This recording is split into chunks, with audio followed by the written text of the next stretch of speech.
Beginning transmission. This is the Chaos Community Broadcast, a show about failures and how to navigate complex socio-technical systems so you can surf the chaos instead of succumbing to it. For recording of this broadcast, as well as our previous broadcasts, type in chaos.community into the web browser of your choice. I'm your host, James Wickett. And I'm your host, Casey Rosenthal. Well, today we're taking a pause from our series on Casey's book, Chaos Engineering, System Resilience in Practice.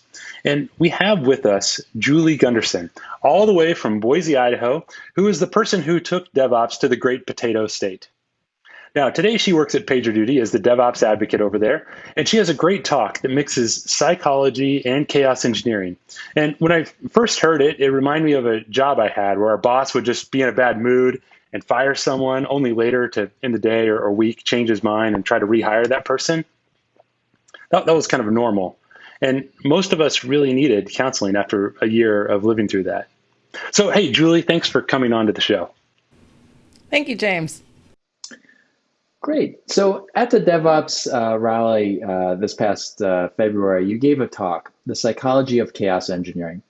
Does chaos engineering appear in the DSM, the Diagnostic and Statistical Manual of Mental Disorders?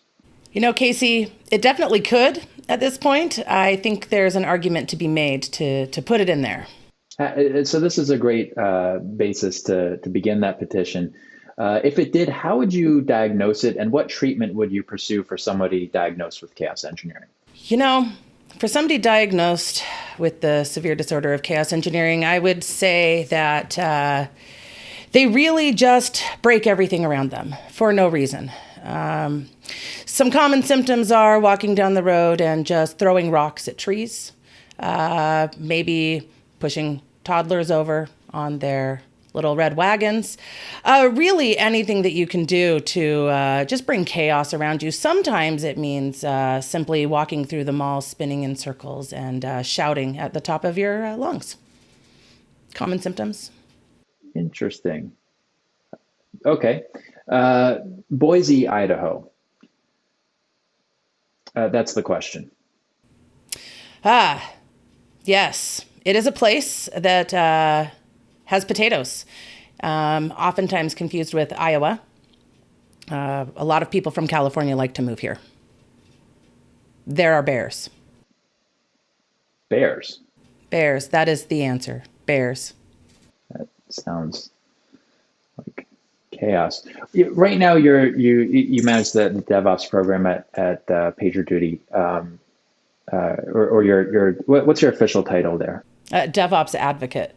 DevOps Advocate. So does that mean that you advocate for the DevOps people, or you're an advocate of DevOps as a practice? I'm an advocate of DevOps as a practice. What is it about that practice that attracted you to that line of work? You know, it was the knowledge sharing. It was the people. It was the reducing silos, and it was about the culture. I think that's what got me most excited. The first people that I met in tech were all in DevOps and really wanted to help me learn and me be better. And I love sharing that with customers and other people on how you can just make your businesses better, baby steps. Do you have because you've been doing this for a while, do you have any particular patterns that you see when you first meet a new customer of an area of focus, or a way you like to start your approach in communicating with them about DevOps and passing forward that culture that attracted you to the field in the first place? Yeah, actually, when I'm talking to customers, I often like to just ask what their processes look like. How do they communicate with people? Sometimes I get really frightened when I hear the terms ITIL, similar to how I feel about bears. But understanding how they make their organization a learning organization, oftentimes even the customers that feel that they're the most mature don't have some of the basic practices in place, such as postmortems or They use terms like root cause, and we try to talk about the language that matters. And that actually kind of goes back a little bit to chaos engineering. We talk about language, like executives don't always love to hear the term chaos or failure. And so thinking about how you communicate, and that's one of the things that I love working with organizations on is how to communicate and learning how to start small. Sometimes they think that they can just change everything. Oh, we're going to do a cloud migration in 2 years, just boom. And, explaining that you might want to add a 0 to that. And so in those types of engagements, is this something where you're introduced them as existing PagerDuty customers, and you're trying to help them? They're bringing you in to help optimize their alerts or better understand a good incident response management process, or is this more specific? Like this organization is in a cloud transformation or a digital transformation of some sort. And because you have that expertise and that insight into DevOps, and you've seen it at a bunch of different places, you have a better holistic, or at least you have an outside holistic viewpoint that can benefit them as they consider their options moving forward. How do those engagements usually get started? There's really two scenarios. Oftentimes, they're PagerDuty customers, and at PagerDuty, we don't just want to sell them a tool. We want to help them on their journey. And so bringing us in is part of that, helping them on their journey. And so a lot, I talk to customers about their incident response practices. I talk to them a lot about postmortems. That seems to be something that comes up a lot. And about full service ownership. And when we talk about full service ownership, that's where organizations are going through generally a pretty big transformation and want to learn to empower their engineers and kind of don't know where to start or how to make that transition, maybe more out of that previous ITIL model that I had mentioned. When did you realize that breaking things was fun? Was it when you were working at Citi? No, really. When I realized that breaking things was fun was when I was about 7 years old, and I finally got to use a hammer. A hammer. Okay. That's all right. So what are the effects and impacts to purported humans who are involved in complex systems, and why should we care? The most important thing to do is to have an idea of what could go wrong, and how can you understand what your systems are doing and where your dependencies are. And I think one of the big things that we see are people don't look at the dependencies. And so when something goes wrong, it goes drastically wrong because everything just kind of collapses. So is that your experience at PagerDuty of things going wrong often? No, things don't really go wrong that often at PagerDuty. We plan for things to go wrong with our Failure Fridays. I happen to be in a great group that's the DevOps Advocacy group, so we just really get to tell people how to do things right and make sure that they don't go wrong. That's interesting. So I'd like to hear more about Failure Fridays, but many people have a love-hate relationship with PagerDuty. You work there. If you were a software engineer working at one of your customers, a large enterprise customer, how would you go about defeating PagerDuty? I would tune my alerts. The biggest thing that we hear is that there's too many non-actionable alerts. And people oftentimes think that they're very unique in coming up to us and saying, I hate you guys. I mean, it's hurtful. I think sometimes they just don't take our feelings into consideration. But really, it's because they're being woken up at 2 o'clock in the morning for things that they can do nothing about. So I would make sure that I invested the time in tuning my alerts and make sure that I was alerting on the right things. Casey, you don't have to raise your hand. You're the host. Hard-hitting follow-up question. Isn't there some truth to the proposal that if we didn't have alerting tools, if we didn't have services like PagerDuty, then our reported incidents might drop to 0? That's actually a very, very true thing. And also, if you automate everything because computers can't make mistakes, then you also get rid of all of human error and have no issues as well. All right. You heard it here first, folks. Well, we need to take a break and cut straight to our advertisement. Casey, are you sure about this advertiser? Okay, well, thanks for getting this one this week. Radium emanation water, it drives out uric acid. Suffering from too much uric acid and diseases caused by faulty elimination, these can be quickly relieved in a natural way without drugs or chemicals by our new discovery, the way to make radium water in your own home with our Rayode. A little device containing radium, enough to supply 2,700 Mach units of radioactivity in 2 quarts of water every 24 hours for less than 10 cents a day. The Rayode will last a lifetime. Request free literature from the Colorado Radium Products Company at 635 First National Bank Building, Denver, Colorado. Yeah, I heard that can treat hay fever too. It's probably useful in a place like Boise with all those cottonwood trees.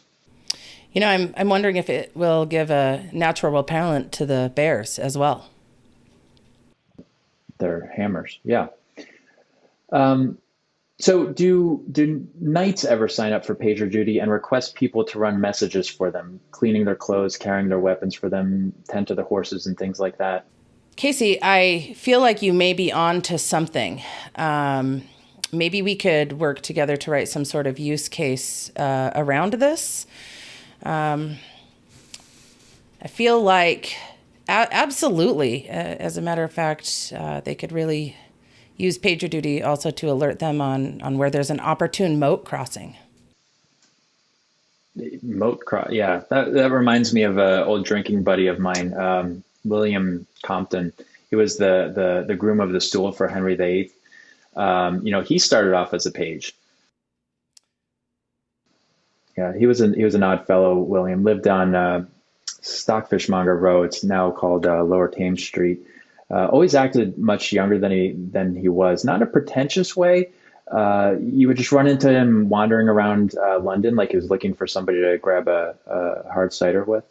Poor guy died of sweating sickness in the 1520s, which was a terrible disease. You'd start feeling the first symptoms around noon, and you could be dead by nightfall. It's a horrible pandemic, made it all over northern Europe before suddenly disappearing. I never got it, but it was just horrible. The only grace is that it would go through an area entirely in the span of about 2 weeks, and then it was over. Not like today, where pandemics refuse to move on and don't have the courtesy to close the door behind them. Sorry, hold on just a second. I got an alert here. Just going to mark it as resolved.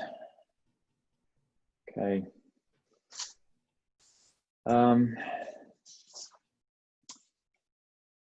So you're a community moderator at opensource.com. What needs moderating over there? Aren't open source contributors? Let's pull that back. I just left the community moderation program. Okay. But That's great. So now you can speak more freely. Does that crowd ever get out of line? At the open source, they're pretty good. They maintain themselves, and if they do it in a very open way. That's fair. That's fair.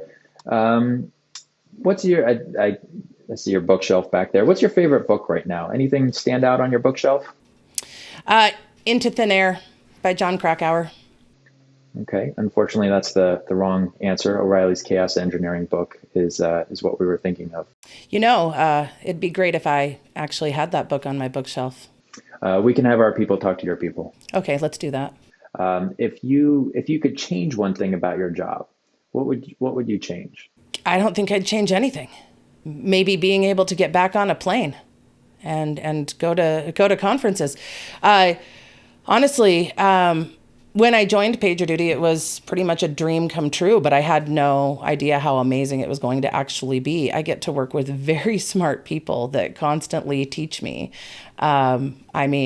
Yesterday, I did my first API to set up an alert for when Diet Cherry 7-Up comes back into stock. I wouldn't have done that before PagerDuty, and that's because our director of software engineering helped me do it.